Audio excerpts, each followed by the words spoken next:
এই বিশ্ব অচিরেই ঈসা আলাইহিস সালাম শাসন করবে ইনশাআল্লাহ। বিশ্বাস করছেন না? এটা ইয়াকিন রাখেন, বিশ্বাস রাখেন যে মুসলমানরা অচিরেই বাইতুল মুকাদ্দাস জয় করতে যাচ্ছে ইনশাআল্লাহ। এটা বিশ্বাস মানুষ আঞ্চলিক রাজনীতি নিয়ে পড়ে আছে। মানুষ কি করছে? আঞ্চলিক ভূ রাজনীতি নিয়ে পড়ে আছে। আর আমরা কোরআন হাদিস থেকে জানি বিশ্বের রাজনীতিতে কি হচ্ছে। এই বিশ্ব অচিরেই ঈসা আলাইহিস সালাম শাসন করবে ইনশাআল্লাহ। বিশ্বাস করছেন না? বিশ্বাস না করলেও কিছু যায় আসে না। বিশ্বাস করলে আলহামদুলিল্লাহ, যদি নাও করে কিছুই যায় আসে না। কারণ আমরা কোরআন এবং হাদিস থেকে 100% নিশ্চিত যে ইনশাআল্লাহ অতি সত্বর অচিরেই বাইতুল মুকাদ্দাস মুসলিমদের হাতে আসছে ইনশাআল্লাহ। নবী সাল্লাল্লাহু আলাইহি ওয়াসাল্লাম বলে গেছেন, সারা পৃথিবীর যত জালেম তারাও যদি একত্রিত হয়ে এই হাদিসগুলোকে পরিবর্তন করার চেষ্টা করে, ভবিষ্যৎবাণীগুলোকে পরিবর্তন করার চেষ্টা করে, তারা পারবে না। এমন প্রজন্ম যখন আসবে যাদের রিজিকে কোনো হারাম নাই, হালাল দিয়ে ভর্তি, যারা রাতের বেলার দরবেশ, রাতের বেলার কি দরবেশ, দিনের বেলার ঘোর সাওয়ার, এমন প্রজন্ম যখন আসবে দেখবেন ইনশাআল্লাহ তাআলা বাইতুল মুকাদ্দাস আমাদের হাতে চলে আসবে।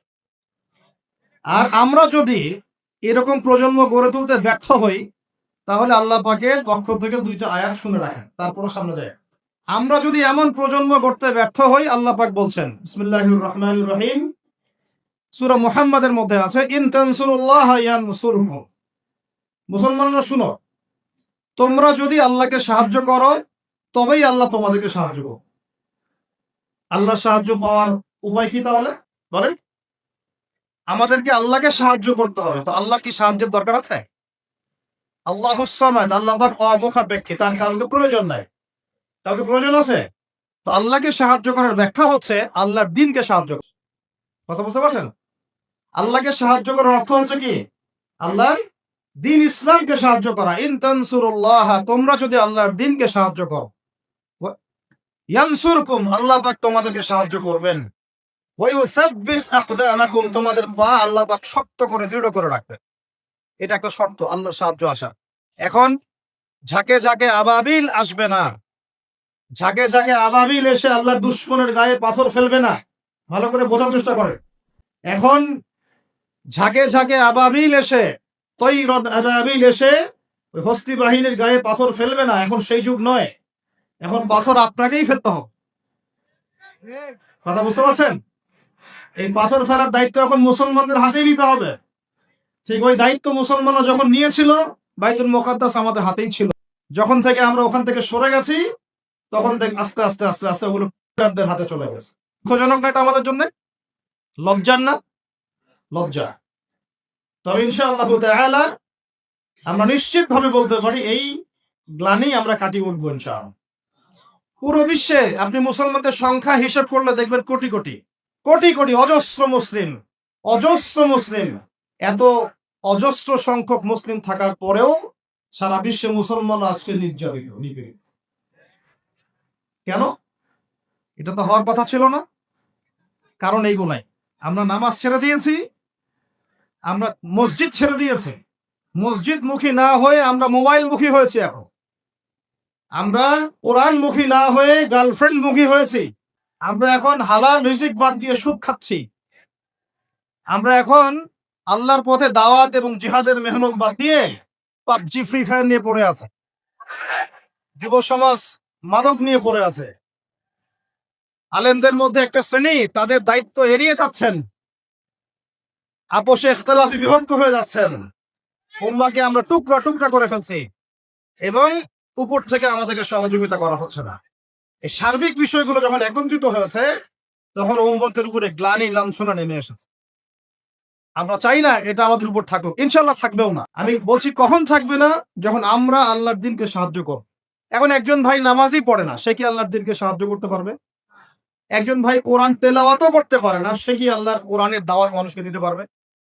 একজন ব্যক্তি সুন্নতের উপর আমল করছে না, সে কি মানুষকে সুন্নতের দিকে ডাকতে পারবে? একজন ব্যক্তি হালাল খায় না, সে কি হালাল অর্থনীতি নিয়ে কথা বলতে পারবে? একজন ব্যক্তি জানেই না, বোঝেই না ইসলামিক রাজনীতি কি জিনিস, তার দ্বারা কি আপনি একটা সভ্য রাষ্ট্র পাবেন?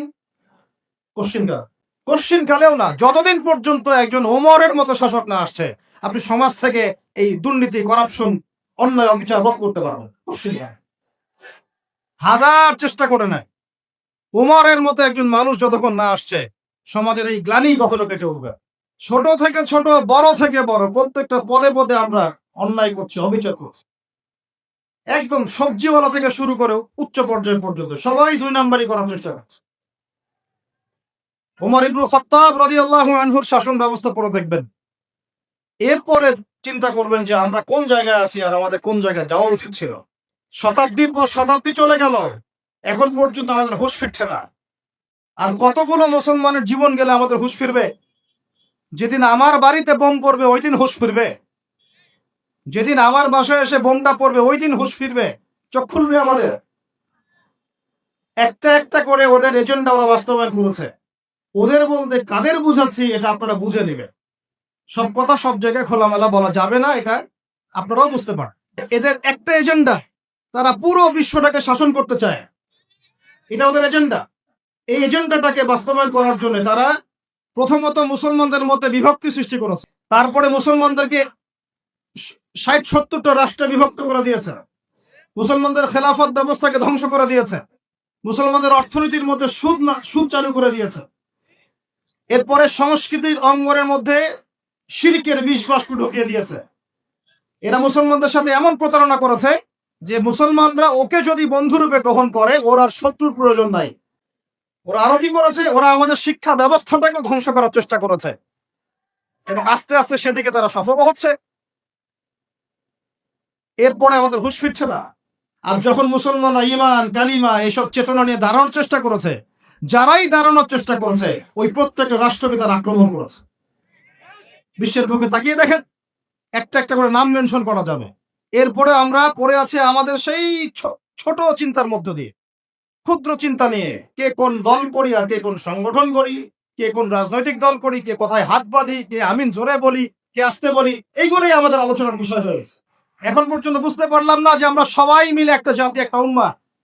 আমাদেরকে আল্লাহ দায়িত্ব দিয়েছেন, আল্লাহর জমিনে খেলাফতের দায়িত্ব। আল্লাহ পাক আদম আলাইহিস সালামকে এই জমিনে খলিফা করে পাঠিয়েছেন। নূহ আলাইহিস সালাম এই জমিন আল্লাহর খলিফা ছিলেন, ইব্রাহিম খলিফা ছিলেন, মূসা খলিফা ছিলেন, দাউদ খলিফা ছিলেন, সুলাইমান খলিফা ছিলেন, ইউসুফ খলিফা ছিলেন, মূসা ঈসা খলিফা ছিলেন, মুহাম্মদ রাসূলুল্লাহ সাল্লাল্লাহু আলাইহি ওয়াসাল্লাম আল্লাহর খলিফা ছিলেন। এরপরে আবু বকর সিদ্দিক, ওমর, ওসমান, আলী তারা আল্লাহর খেলাফতের দায়িত্ব পালন করেছেন। তখন মুসলমানরা বীরের মতো মাথা উঁচু করে বেঁচেছিল। একজন মুসলমানের গায়ে হাত তুলবে আর একটা মুসলমান মেয়ের ইজ্জত নষ্ট করবে, এই দুঃসাহস দেখানোর সাহস পুরো বিশ্বের কোথাও ছিল না। আর আজকে আমাদের চোখের সামনে হাজার হাজার মুসলমানকে মেরে ফেললেও একটা টু শব্দ করার কোনো সুযোগ নেই আমার। যারা এগুলোর পক্ষে কথা বলে তাদেরকে সমাজে বিতর্কিত করা হচ্ছে এবং দাড়িটুপিওয়ালা কিছু মানুষ, তথাকথিত দাড়িটুপিওয়ালা কিছু মানুষ এই মানুষগুলোকে বিতর্কিত করার দায়িত্ব নিয়ে নিয়েছে। আমাদের গোপন কোনো এজেন্ডা নাই এবং আমাদের কারোর সাথে কোনো শত্রুতা নাই। আমাদের সবাই মিলে আমরা যারা আছি, আমাদের প্রশাসন, আমাদের সরকার, আমাদের আম জনতা, আমাদের মা, আমাদের বোন, আমাদের ভাই, সবাই আমরা এক উম্মাহ ইনশাআল্লাহ। আমরা সবাই মুসলমান, এটাই আমাদের পরিচয় বাস। এর ভিতরে কিছু মুনাফিক ঢুকে গেছে, ওদেরকে আপনারা সাইজ করবেন ইনশাআল্লাহ। আগে ইলম অর্জন করেন, বিশ্বের প্রেক্ষাপট বোঝার চেষ্টা করেন। আল্লাহ রাব্বুল আলামিন আমাদেরকে মহান দায়িত্ব দিয়ে পাঠিয়েছেন। এই দুনিয়াতে আমরা এই দাসত্বের শৃঙ্খলে আবদ্ধ হতে আসি নাই, আমরা মাথা উঁচু করে শাসন করতে এসেছি। না হলে আল্লাহ রাব্বুল আলামিনের কাছে আমাদেরকে কঠিন জবাব দিতে হবে। আরবের ওই মুনাফিকদের কথা বাদ দেন, আরবের চারপাশে যে মুনাফিকরা বসে আছে ওদের কথা বাদ দেন, ভুলে যান, এদের দ্বারা কোনো কাজ হবে না। এসব রাখেন নাটক তামাশা। ইনশাআল্লাহ আযজা ওয়া জাল এমন প্রজন্ম আমরা তৈরি করব ইনশাআল্লাহ, যেই প্রজন্মের প্রত্যেকটা ভাই আমাদের কোরআন তেলাওয়াত করতে পারে, প্রত্যেকটা বোন কোরআন তেলাওয়াত করতে পারে, প্রত্যেকটা ভাই নামাজি মাশাআল্লাহ, প্রত্যেকটা ছেলে হবে ইসমাইলের মতো, পিতা হবে ইব্রাহিমের মতো, মারা হবে হাজরা এবং সারার মতো ইনশাআল্লাহ। তাকবীর, ইনশাআল্লাহ জোরে বলেন ইনশাআল্লাহ। আমরা এমন প্রজন্ম গড়বো ইনশাআল্লাহ, যে প্রজন্মের এক একটা ছেলে হবে ইসমাইলের মতো, এক একটা পিতা হবে ইব্রাহিমের মতো, এক একটা মা বোন হবে হাজরার মতো ইনশাআল্লাহ, সারা আলাইহিস সালামের মতো। আপনি 10টা বাচ্চা না নিয়ে একটা বাচ্চা নেন, ওই একটা বাচ্চাকে আপনি খালিদের মতো বড় করেন। একটা মেয়ে আপনি মানুষ করেন আয়েশা রাদিয়াল্লাহু আনহার মতো। একটা স্ত্রী নেন, আপনি একটা স্ত্রীকে আপনি খাদিজার মতো বানান ইনশাআল্লাহ। একটা প্রজন্ম আমাদেরকে গড়ে দেন। একজন দায়ী, একজন বক্তা, একজন আলেম, 10 জন আলেম, একটা সরকার কিচ্ছু করতে পারবে না যতক্ষণ না আপনারা পরিবর্তন হচ্ছে। আপনাদেরকে পরিবর্তন হতে হবে। আমি এখানে জোরে গলায় কথা বলে গরম গরম বক্তব্য দিয়েও কিছু করতে পারবো না। আপনাদের সবাইকে পরিবর্তন হতে হবে, আমাদের সবাইকে পরিবর্তন হতে হবে। আজকে থেকেই 5 ওয়াক্ত নামাজি হয়ে যান, আল্লাহ তৌফিক দান করেন। কোরআন হাতে থাকবে সব সময়, যখনই সময় পাবেন কোরআন তেলাওয়াত করবেন, কোরআন আপনাকে আল্লাহর দিকে নিয়ে আসবে ইনশাআল্লাহ। সুন্নত থাকবে, চেহারা থেকে শুরু করে দাড়ি ছেড়ে দেন, দাড়ি ছেড়ে দেন, টাকটুর উপরে কাপড় উঠান। রিজিকের মধ্যে হারাম থাকলে ছেড়ে দেন, সুদ থাকলে ছেড়ে দেন, ঘুষ থাকলে বাদ দেন।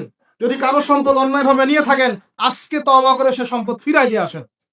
লজ্জার কিচ্ছু নাই, গিয়ে বলবেন ভাই আমি ভুল করেছিলাম, বুঝি নাই, জানি নাই, তোমার সম্পদ অন্যায়ভাবে নিয়েছে ভাই, তুমি নিয়ে না। আপনার মর্যাদা আল্লাহ বাড়াই দিবে ইনশাআল্লাহ। আল্লাহ আপনাকে আসমান থেকে বেহিসাব রিজিক দিবে ইনশাআল্লাহ। যে বোন পর্দা করছো না, আজকেই পর্দা হবো ইনশাআল্লাহ। যারা পরিবারের প্রতি শিথিল, পরিবারের প্রতি কঠোর হন, আপনার সন্তানের প্রতি কঠোর হন, ভাইয়ের প্রতি কঠোর হন। দেখেন আপনার ভাই গোপনে জেনা করছে কিনা, মেয়েটা গোপনে জেনা করছে কিনা। এই ফ্রি মিক্সিং ত্যাগ করেন, ফ্রি মিক্সিং এর সংস্কৃতি ত্যাগ করেন, মোবাইলের সেলফির সংস্কৃতি ত্যাগ করেন, শোডাউন, আইওয়াশ এগুলো বন্ধ করেন, কিছু করার চেষ্টা করেন আল্লাহর জন্য। আল্লাহ পাক সবাইকে তৌফিক দান করেন। যারা আমরা মাদ্রাসায় পড়ি, আমরা যেন মাদ্রাসায় যুক্ত যাওয়া আসা করি। আমাদের জীবনের উদ্দেশ্য যেন এমন না হয় যে একটা ইমামতি হলেই বাস কাম খালাস। না, একটা ইমামতির জন্য আল্লাহ আপনাকে সৃষ্টি করেন। একটা বই লিখেছি বাস অনেক কিছু হয়ে গেছে, একটা মাদ্রাসা প্রতিষ্ঠা করেছি বাস অনেক কিছু করে ফেলেছি, এমন ভাবে কখনো চিন্তা করবেন না। স্বপ্ন বড় করেন, লম্বা স্বপ্ন দেখেন, দীর্ঘ স্বপ্ন দেখেন, বাইতুল মুকাদ্দাস পর্যন্ত স্বপ্ন নিয়ে যান, আল্লাহ তৌফিক দান। আর আমরা কোনো বিচ্ছিন্ন জনগোষ্ঠী না, আমরা একা একা কখনো আইন হাতে তুলে নিব না, ঠিক আছে? আমরা একটা পুরো জাতি করবো ইনশাআল্লাহ, ওই জাতিগত ভাবে আমরা এগিয়ে যাবো ইনশাআল্লাহ। আল্লাহ পাক আমাদের প্রশাসনকে হেদায়েত দেন, সরকারকে হেদায়েত দেন, আম জনগণকে হেদায়েত দেন, মা বোনদেরকে হেদায়েত দেন, যুবক ভাইদেরকে হেদায়েত দেন। আর আমাদের এক একটা বাচ্চাকে আমরা আবু উবাইদার মতো বড় করবো ইনশাআল্লাহ, ইনশাআল্লাহ। আল্লাহ রাব্বুল আলামিন আমাদেরকে বলছেন, ওয়াল আসর, হে মুমিনরা সময়ের কসম করে বলছি, আমি আল্লাহ সময়ের কসম করে বলছি। সময়ের কসম কি বুঝি ভাই? সময় আমাদের জীবনের সবচেয়ে ইম্পর্টেন্ট জিনিস। আল্লাহ পাক অহেতুক কোনো বিষয় শপথ করবেন না তো। আল্লাহ পাক যখন কোনো কিছুর কসম করেন, সবচেয়ে শ্রেষ্ঠ বিষয়ের কসম করেন। তাহলে আমাদের জীবনের সবচেয়ে শ্রেষ্ঠ বিষয় কি? আরো জন্য বলেন। এই সময়টা আপনি একটু ঠান্ডা মাথায় বাসায় গিয়ে চিন্তা করেন। আজকে আপনার মাই ওয়াজ করে গেছে, আমি একটু চিন্তা করি, আপনার আমার হায়াত সর্বোচ্চ হয়তো 60-70 বছর, আরো হয়তো আল্লাহ বাড়াই দিলে 100 বছর, এর বেশি গড় আয়ু আমাদের নাই, আছে? এখন আপনার বয়স কত? কারো 20, 25, 30, 40, 50, ঠিক না বেশি? এখন আপনি বাসায় গিয়ে চিন্তা করে দেখেন, যদি আমাদের হায়াত হয় 60 বছর, আল্লাহ আমাদেরকে যেন দীর্ঘ নেক হায়াত দারাজ করে না। আমি আমাদের ভাইদেরকে, বোনদেরকে, ওলামায়ে কেরামকে, আমাদের নেতাদেরকে, সবাইকে আল্লাহ পাক দীর্ঘ নেক হায়াত দারাজ করে। এখন কথা হচ্ছে, যদি ধরে নেই যে আমাদের হায়াত 60 বছর, আপনার আমার বয়স থেকে কিন্তু 30, 40, 50 বছর অলরেডি চলে।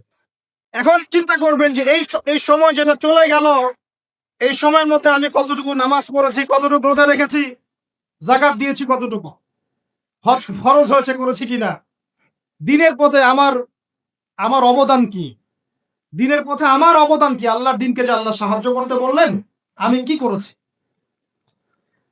এই চিন্তাটুকু বাসায় গিয়ে করেন। এর সাথে এই চিন্তাটাও করেন যে এই 30, 40, 50 বছরে আমরা গুনাহ করলাম কতগুলো, কতদিন নামাজ পড়ি নাই, কতদিন রোজা রাখি নাই, কতদিন সুদ খাইলাম, কতগুলো মেয়ের সাথে আমার সম্পর্ক ভাই, কতগুলো ছেলের সাথে আমি টাঙ্কিবাজি করি, দেবর ভাবি, এখন দেবর ভাবি, তারপর শালিদুল্লাহ ভাই, পরকিয়া কত কি চলতেছে। এখন মানুষ লিঙ্গ পর্যন্ত পরিবর্তন করে, নাউজুবিল্লাহ। জেনা, সুদ আর ঘুষ আর ব্যভিচার আর অশ্লীলতার সয়লাভ চলতেছে আমাদের শহরগুলোতে। এই শীতকালের মৌসুম, বিভিন্ন জায়গায় ধুম ধারাক্কা গান বাজতেছে, দেখেন না আপনারা? শোনেন, যখন মানুষ ধার্মিক হয় তখন সমাজটা এরকম হয়। আপনি মনে করছেন নামাজ তো আমি 5 ওয়াক্ত পড়ি, আমার তো কোনো সমস্যা নাই, রোজা তো আমি রাখি, কোনো সমস্যা নাই, সৎ কাজে আদেশ তো করতেছেন, অসৎ কাজের কোনো নিষেধ নাই। তখন সমাজটা কেমন হবে জানেন? সমাজটা হবে এমন, মসজিদে নামাজও হবে, পাশে পিকনিকের এরকম ঢোল তবলা বাজ। কারণ সৎ কাজে আদেশ তো আপনি করছেন, অসৎ কাজে নিষেধ নাই। সমাজ পরিবর্তন হবে তখনই যখন সৎ কাজের আদেশের সাথে সাথে বলেন অসৎ কাজে নিষেধও থাকবে। অমুসলিমরা কি করে করুক ওইটা দেখার দায়িত্ব আমাদের না। মুসলমানের সন্তানরা যেন কখনো এরকম ঢাক ঢোল না পিটায়, সারা রাত জেগে এগুলা করবা, মানুষের ঘুম নষ্ট, হার্টের পেশেন্ট আছে, এইটা আছে ওইটা আছে। সামাজিক প্রতিবাদ করবেন, একদম সামাজিক ভাবে প্রতিবাদ করবেন। এগুলো বন্ধ না করতে পারলে আমাদের সমাজের নূর নষ্ট হয়ে যাবে। এখন যে কথাটাই আসেন, এই 60-70 বছরে কত পাপ করেছি হিসাব নাই। এই পাপগুলো লিস্ট করেন, দেখেন চোখ দিয়ে পানি ঝরতে থাকবে। আমার কথা নারাজ হচ্ছেন?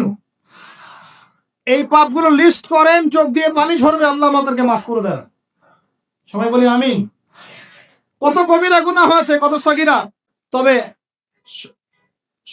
সন্তুষ্টির কথা এটাই, যদি এটা উপলব্ধি হয় যে না ভুল হয়ে গেছে, আপনি ওযু করে আসেন, 2 রাকাত নামাজ পড়েন, আল্লাহর কাছে ইস্তেগফার করেন, বলেন আস্তাগফিরুল্লাহ আল্লাযী লা ইলাহা ইল্লা হুয়াল হাইয়ুল কাইয়্যুম ওয়া আতুবু ইলাইহি। আল্লাহ পাক এক মুহূর্তে আপনার সব পাপ তো মাফ করে দিবেনই, সব গুনাহকে নেকি দিয়ে পরিবর্তন করে দিবেন ইনশাআল্লাহ। সময়ের কসম বলতে আল্লাহ কি বুঝিয়েছেন ভাই আমার সাথে বলেন? সময়ের গুরুত্ব, সময়ের, আরো আসতে বলেন, সময়ের ওয়াল আসরি মানে সময়ের কসম, মানে সময়ের গুরুত্ব। আমাদেরকে সময়কে গুরুত্ব প্রদান করতে হবে। আল্লাহ পাক তৌফিক দান করেন। আজকে বাসায় কি করব? হায়াতের হিসাব নিব, কি করেছি এত বছরে, আর কি পাপ করেছি। পাপগুলোর কথা মনে পড়লে তওবা করে ফিরে আসবো ইনশাআল্লাহ। আল্লাহ পাক তৌফিক দান করেন। আর এখন বাকি সময় যতটুকু হায়াত আমাদের বাকি আছে, আমাদের কি কর্তব্য বলেন ভাই? আমাদের কর্তব্য কি এতটুকুই যে যেভাবে জীবনযাপন করছি এইটুকুই করব, না আমাদের আরো কোনো কর্তব্য আছে? কথা কি বোঝা যায় না যায়? আমাদের কর্তব্য কি বলেন? 1 নাম্বার, আমরা নিজেরা আগে আল্লাহ পাকের কোরআন এবং নবীর সুন্নতের উপর আমল করব ইনশাআল্লাহ, রাজি আছি? 2, আমাদের পরিবারকে এর উপরে প্রতিষ্ঠা করব ইনশাআল্লাহ, রাজি আছি? 3, আমাদের সন্তানদেরকে কোরআন সুন্নাহ অনুযায়ী বড় করব ইনশাআল্লাহ, রাজি আছি? 4, আমাদের অর্থনীতি হবে হালাল কোরআন সুন্নাহ ভিত্তিক, রাজি আছি? 5, আমাদের শিক্ষা হবে কোরআন সুন্নাহ ভিত্তিক, রাজি আছেন? আমাদের সামাজিক যে সিস্টেম এটা হবে কোরআন সুন্নাহ ভিত্তিক, রাজি আছেন? এর উপরে আমি গেলাম না। সমাজ পরিবর্তন হলে উপরটা এমনি পরিবর্তন হয়ে যাবে ইনশাআল্লাহ, অটোমেটিক্যালি। ওয়াল আসরি, সময়ের কসম। আরেকটা বিষয়, সময়ের কসম বলতে আল্লাহ পাক এটাও বুঝিয়েছেন। একটু অতীতের দিকে তাকায় দেখেন। কোন দিকে? অতীতের দিকে, পাস্টের দিকে তাকান, অতীতের দিকে তাকান। যুগ যুগ ধরে একটা সুন্নতের দিকে আপনি তাকান, যে পৃথিবীর শুরু থেকে কিয়ামত পর্যন্ত আল্লাহ পাকের একটা সুন্নত আছে। আল্লাহর সুন্নত কি? আল্লাহর সুন্নত এটা, প্রত্যেক যুগে যুগে যে বা যারাই আল্লাহর বিধান মেনে চলেছে, আল্লাহ পাক তাদেরকে দুনিয়াতেও সমৃদ্ধি দিয়েছেন, পরকালে জান্নাত দিয়েছেন। সুবহান। আর দুনিয়াতে প্রত্যেক যুগে যুগে যে বা যারাই আল্লাহর বিধান মানে নাই, রাসূলের বিধান মানে নাই, আল্লাহ দুনিয়াতে লাঞ্ছিত করেছেন, পরকালে জাহান্নাম দিয়েছেন। পরে নাউজুবিল্লাহ। আমার কথা বুঝতে পারলেন ভাই? আরো একবার রিপিট করছি, আল্লাহর সুন্নত কি? আল্লাহর সুন্নত হচ্ছে প্রত্যেক যুগে যুগে যে বা যারা এবং তার রাসূলের বিধান মেনে চলেছে, আল্লাহ দুনিয়াতেও সুখী করেছেন, পরকালে জান্নাত দিয়েছেন। প্রত্যেক যুগে যুগে যে বা যারাই দুনিয়াতে আল্লাহ এবং তার রাসূলের বিধান মেনে চলে নাই, দুনিয়াতেও লাঞ্ছনা, পরকালেও বলেন লাঞ্ছনা। এখন একটা এক্সাম্পল দেই, নূহ আলাইহিস সালামের যুগ দেখেন, যারা আল্লাহর বিধান মেনেছে আল্লাহ নাজাত দিয়েছেন, মানে নাই ডুবিয়ে মেরেছেন। ঠিক আছে কথা? মুসার যুগ দেখেন আলাইহিস সালাম, আল্লাহর বিধান মেনেছে, বনু ইসরাইলকে নাজাত দিয়েছেন, মানে নাই ফিরআউনকে ডুবায় মেরেছে। দেখেন আপনি শুআয়বের কওমকে দেখেন, শুআয়ব আলাইহিস সালামের কওম, কওমে মাদিয়ান, আল্লাহর বিধান মেনেছে, যারা আল্লাহ পাক নাজাত দিয়েছেন, মানে নাই ভূমিকম্প দিয়ে ধ্বংস করেছে। কওমে লূত, কিছু মানুষ বিধান মেনেছে, আল্লাহ নাজাত দিয়েছেন, মানে নাই আল্লাহ রাব্বুল আলামিন লূত আলাইহিস সালামের কওমকে একদম আসমানে উঠিয়ে পাথর নিক্ষেপ করে থেতলা করে আবার উল্টা দিকে দাফন করে দিয়েছেন। এদের পাপ ছিল, সমকামী ছিল, সমকামী, যে সমকামিতা এখন ছড়িয়ে পড়ছে আপনাদের মধ্যে। নাউজুবিল্লাহ। আল্লাহ পাক আমাদেরকে হেফাজত করেন। একই ভাবে নবী সাল্লাল্লাহু আলাইহি ওয়াসাল্লামের যুগ তাকান, এই যে আবু জাহেল, আবু লাহাব, উতবা, শাইবা, রাবিআ, এরা আল্লাহর বিধান মানে নাই, আল্লাহ ধ্বংস করেছেন। আবু বকর, ওমর, উসমান, আলী রাদিয়াল্লাহু আনহুম আজমাইন, তারা মেনেছেন, আল্লাহ দুনিয়াতে সমৃদ্ধি দিয়েছেন, পরকালে জান্নাত। বুঝাতে পারলাম কি ভাই? ওয়াল আসরি মানে কি বুঝাতে পারলাম? আল্লাহ পাক এই সময়ের কসম করে বলছেন, হে মানুষ শুনো, ইন্নাল ইনসানা লাফি খুসর, সমস্ত মানুষই ক্ষতির মধ্যে আছে। বলেন নাউজুবিল্লাহ। এখানে আল্লাহ পাক একদম আম ভাবে সবাইকে বলছেন সবাই ক্ষতির মধ্যে আছে। মানুষের ক্ষতি কয় প্রকার? আমার সাথে বলেন, মানুষের ক্ষতি দুই প্রকার। কয় প্রকার? এক, ইহকালীন ক্ষতি, দুই, পরকালীন ক্ষতি। এক, ইহকালীন ক্ষতি, দুই, পরকালীন ক্ষতি। ইহকালীন ক্ষতি কি? ইহকালীন ক্ষতি হচ্ছে সূরাতুল রুমের এই আয়াতটা। আল্লাহ পাক বলছেন, বা'দা আউযু বিল্লাহি মিনাশ শাইতানির রাজীম, যাহারাল ফাসাদু ফিল বাররি ওয়াল বাহরি বিমা কাসাবাত আইদিন নাস। আল্লাহ পাক বলছেন, জলে, জলে মানে পানিতে, এবং স্থলে মানে এই যে জমিনে, জলে এবং স্থলে যত বিপর্যয়, অরাজকতা, এই যে আপনারা দেখছেন ফাসাদ, ফিতনা যে ছড়িয়ে পড়ছে, এগুলো মানুষের হাতের কামাই। মানুষের হাতের। বনভূমি উজাড় করেছে কে? জিন না মানুষ? বলেন। এই পরিবেশ নষ্ট করেছে কে? জিন না মানুষ? বলেন। খাবারে ভেজাল দিয়েছে কে? জিন না মানুষ? অর্থনীতির মধ্যে সুদ কে ঢুকিয়েছে? জিন না মানুষ? এই বেপরদামি জেনা মাদক কে ছড়িয়েছে? জিন না মানুষ? নামাজ কালাম ছেড়ে দিয়ে পাবজি ফ্রি ফায়ার নিয়ে কে পড়ে আছে? জিন না মানুষ? জিন না মানুষ? আল্লাহর বিধান বাদ দিয়ে শয়তানের বিধান চালু করেছে কে? জিন না মানুষ? যাহারাল ফাসাদু ফিল বাররি ওয়াল বাহরি বিমা কাসাবাত আইদিন নাস। জলে স্থলে যত বিপর্যয়, অরাজকতা, সমস্যা, এগুলো মানুষের হাতের কামাই। বলি নাউজুবিল্লাহ। আমরা যা করব তাই পাবো। আমরা যা করব তাই। মাদক খাচ্ছেন আপনি, আপনাকে ফল ভোগ করতে হবে। সুদ খাচ্ছেন আপনি, আপনাকেই ফল ভোগ করতে হবে।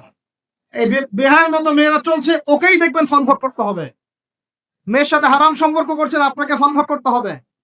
যে যে পাপ করবে তাকে তার ফল ভোগ করতেই হবে। আল্লাহ পাক আমাদেরকে হেফাজত করেন, মাফ করেন। আমি তাহলে মানুষের একটা ক্ষতি পেলাম, ইহকালীন ক্ষতি। কি ক্ষতি ভাই? আর দুই নাম্বার হচ্ছে পরকালীন ক্ষতি। পরকালীন ক্ষতি কেমন? এবার বোঝেন। এই যে আমরা নিশ্চিন্তে ঘুমাই, সারা জীবন 30, 40, 50 বছর নিশ্চিন্তে কাটাচ্ছি, কোনো ফিকির নাই। নিজের পরিবারের, সমাজের, রাষ্ট্রের, উম্মার কোনো ফিকির নাই। অথচ এই মানুষের সামনে অপেক্ষা করছে মৃত্যু। জি, আজকে থেকে 100 বছর পরে আমাদের মধ্যে কেউ থাকবে না পৃথিবীতে, এটাই সত্য। তারপরে আছে কবরের সওয়াল জবাব, তারপরে মিজান, ফুলসিরাত, পুনরুত্থান, জান্নাত, জাহান্নাম, এগুলো আমাদের সামনে অপেক্ষা করছে।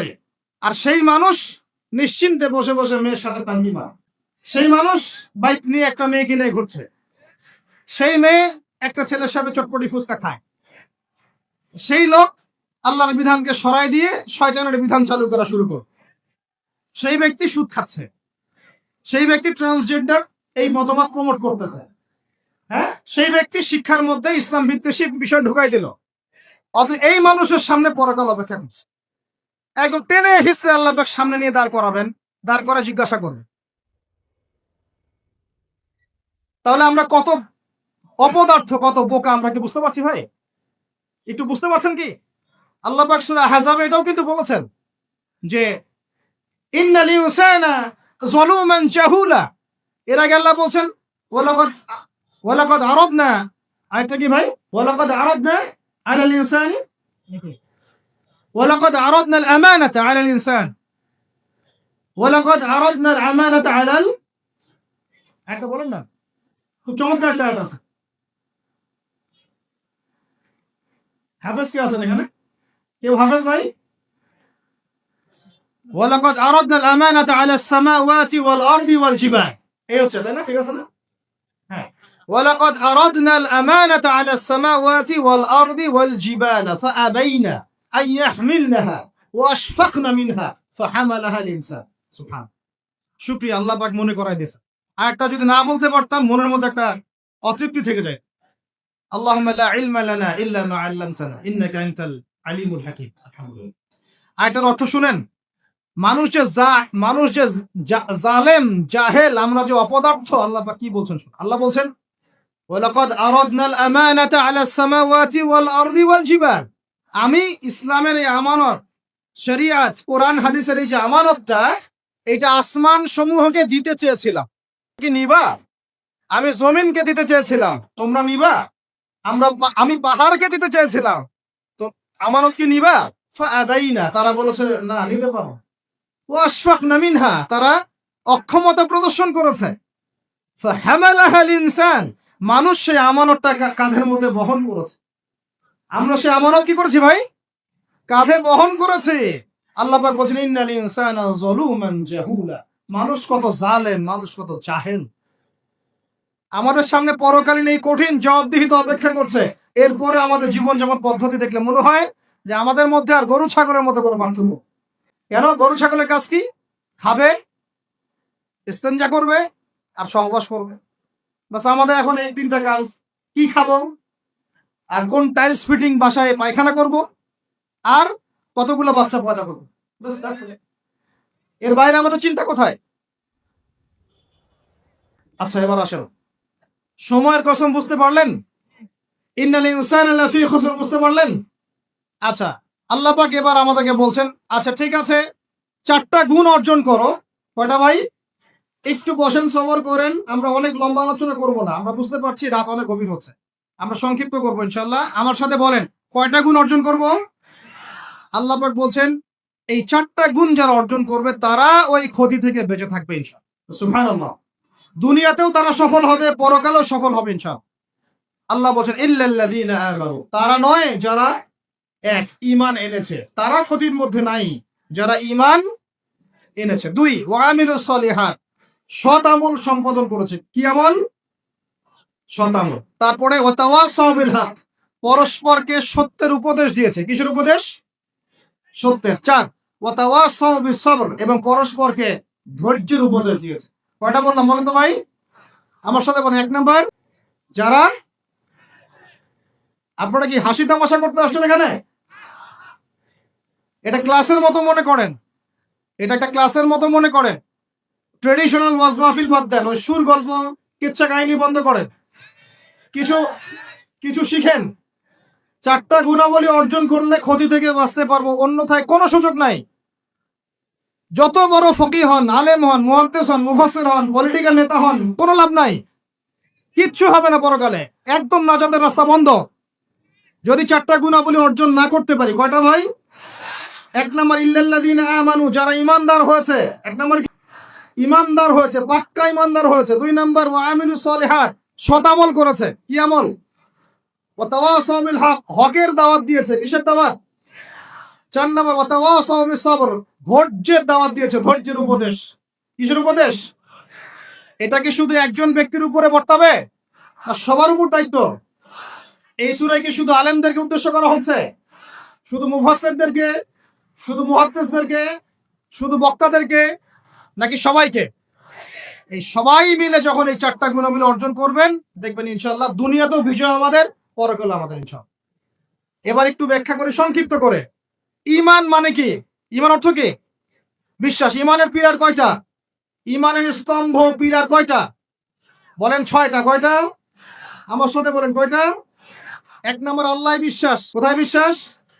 এক আল্লাহ বিশ্বাস, আল্লাহ ছাড়া কোনো মাবুদ নাই, এবং আল্লাহর তাওহীদে বিশ্বাস, শিরক থেকে দূরে থাকা। 2 আল্লাহ পাকের মালায়েকা, ফেরেশতা মণ্ডলীতে বিশ্বাস।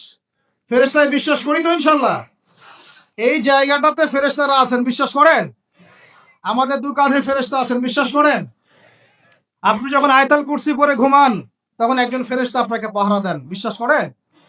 সুবহানাল্লাহ, সুবহান।